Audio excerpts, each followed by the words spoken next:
The pertinent topic today is artificial intelligence. Now, artificial intelligence is getting more intelligent by the day. And soon a human being is going to make a robotic system that might develop a conscience.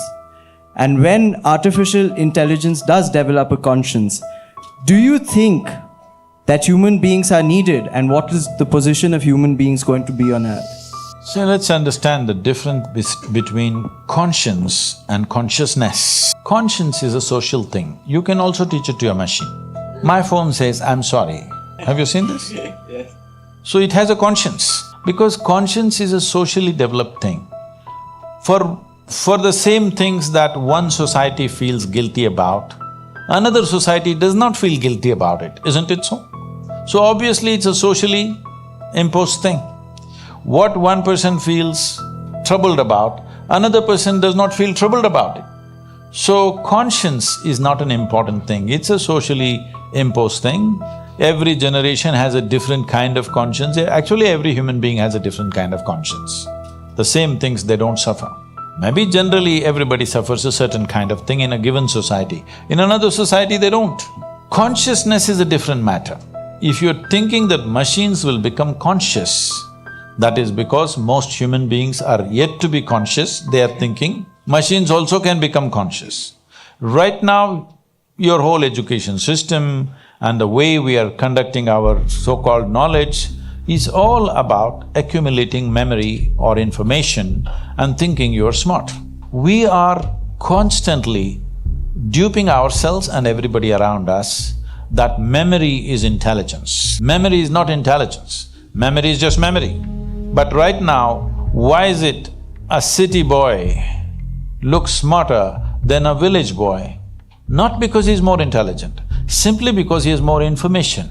Just looking at the Google, they think they have become more intelligent. You have not. You have just got more information. So these are great times. All those idiots, just by reading a book, who are acting like they're on top of the world, will mean nothing in the next 10 years.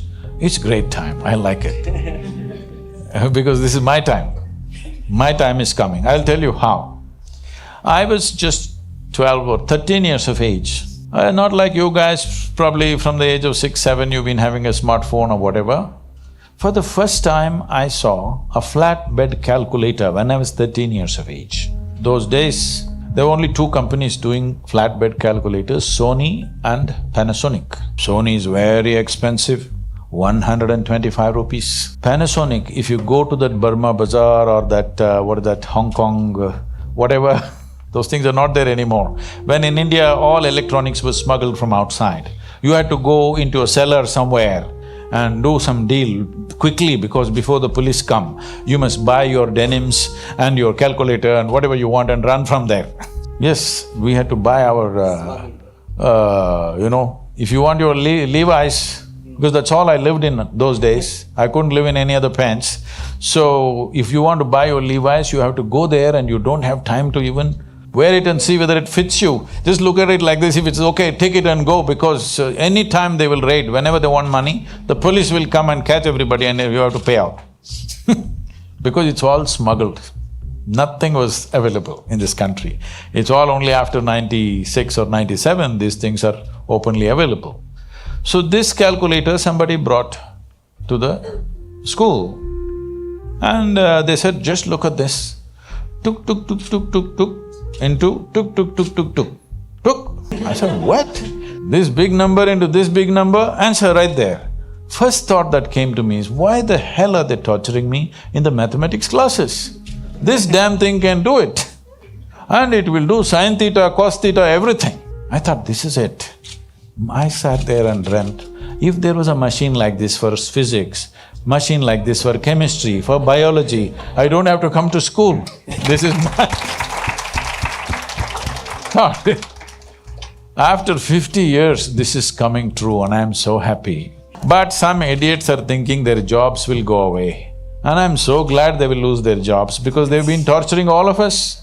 They could be religious gurus, they could be professors, they could be scholars, they've been torturing us for a long time simply because they read a book ahead of us. Well… You must look back and see the kind of power this one man in the village can read. I have seen this. In the village where I had a farm where I was living, and there is one retired postman, like a postmaster kind of guy, who can read. Nobody else can read in the village. You should see all these ladies and all, their children have written letter, their husband has written a letter, they'll come and give it to this guy. This guy will read it loudly. A crowd is sitting and listening to their personal letter because only this guy can read. And they're all looking at a paper, he's saying all this, it's such a wonder. This is the power of religion. They just read one book and made you believe they know the whole universe. Just reading one book. As if the whole goddamn cosmos is contained in one book. Even in 1,000,000 books, it is not possible, isn't it?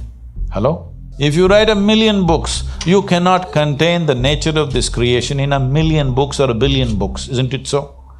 But people made you believe it's all in one book, and how much power they have wielded for the last couple of thousand years and continue to, even today. So this has to go. People who have read a book, accumulated some memory and think they're on top of the world are going to fall. This is just a repeat of what happened in 60s and 70s. At that time, whoever had the biggest muscle was the leader of the place because everything was done with a muscle. I remember in Mazagon docks in Mumbai, these coolies were like that. The way they dominated the whole place. If like at that time the vessels were smaller, 125,000 ton vessel comes, they will unload it sometimes up to 45 days to 90 days. Yes, sack by sack, they will bring it out and sit there and there are a lot of movies like this, Hindi movies have been made about that. Aye, and sit there. You want your goods out, sit down. When the cranes and gantries were brought, they were the first people who said, no way, we don't want cranes, we don't want gantries, all the trade unions went against it. But today, just now I was at a major port in Mundra, a 250,000 ton vessel is emptied within 24 hours, okay? Fantastic or no?